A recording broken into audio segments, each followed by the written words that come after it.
Hi everyone, this is Jim. Welcome to the fourth video in the Chess Basics series, things every chess player should know. In the last one we were talking about the king and pawn versus king and the ways the white could win using the opposition. And at the end I was summing up and I said that white could always win in one of the cases when the king is in front of the pawn on the sixth rank, which is the case we had here. And later on I had to qualify that by saying, of course, except not if it's a rook pawn. And so now we're going to start looking at some of these corner cases. There's really only a couple I wanted to show you. And then we'll have completely discussed everything there is to know about king and pawn versus king. So this is, in this position, it's black's turn to move. And so white has the opposition. He's in front of the pawn. And all looks good. The black king steps out of the way. And normally the white king would step to the other side to allow the pawn to go through, but your problem is there is no other side. You can't step over here. So white has nothing to do. The black king has the property that it covers all three of these squares, and really you can only go sideways or back. The pawn is blocked.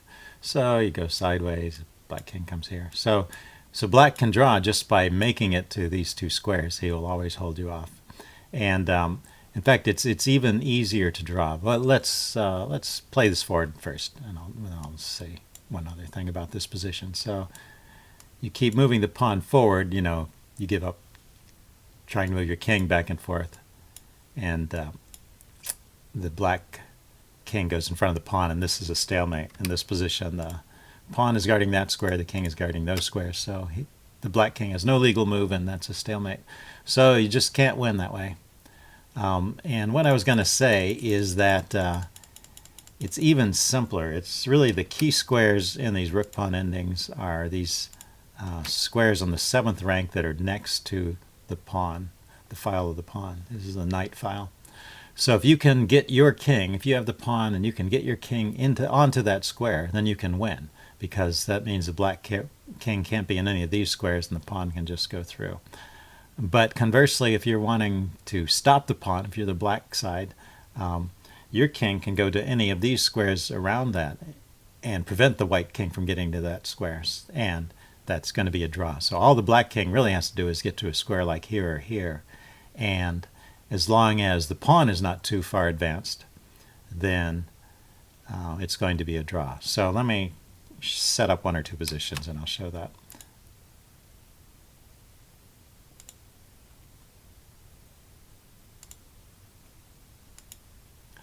So let's suppose the white king is out of the way, and the white pawn is advanced. Let's see, all the way to here, and the black king is here. If it's white's turn to move in this situation, let's put it on the board.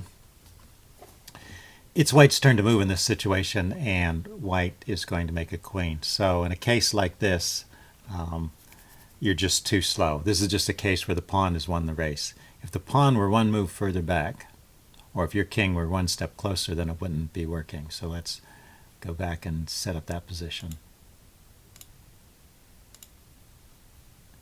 Move the pawn just back one step.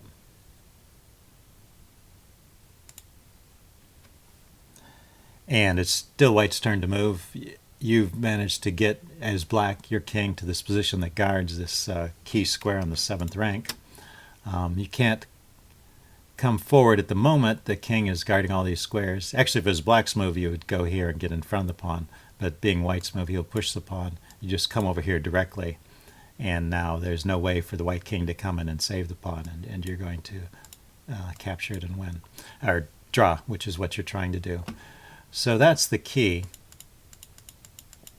If you can get to one of these squares around that key square, the white king can't get there, and as long as his pawn is not ahead of you in the race, then you're going to be able to draw it. And let's show one more example, which is kind of interesting.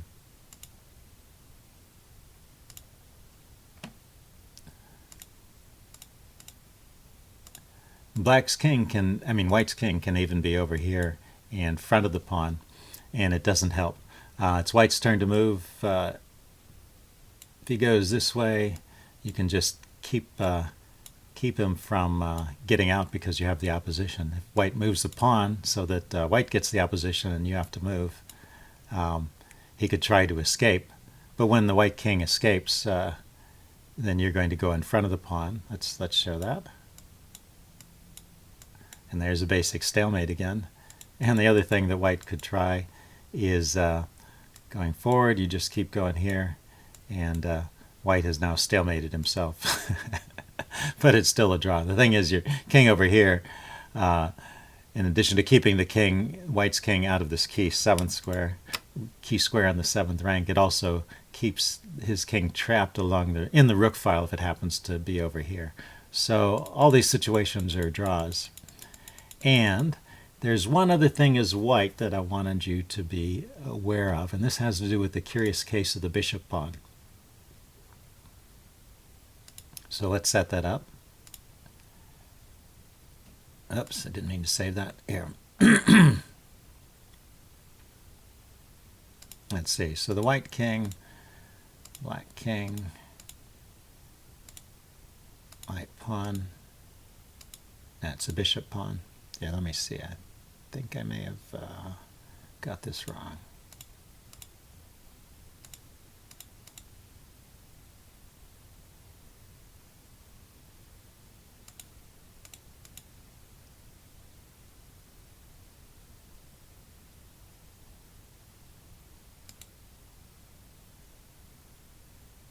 I think this is it.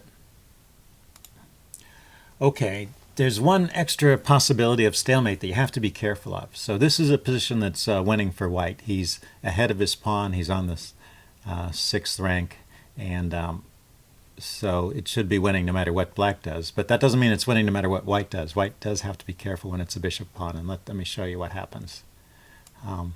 So black moves directly in front of your king, and you move your pawn forward, and now black should move his king in front of the pawn, or you would think he should do that, but then you push your pawn, and now he's got to be forced out of the way. So this is a win for you. You cover all these squares, and so the king is forced to go to that square, and then you come forward. So that's the basic idea of how you win.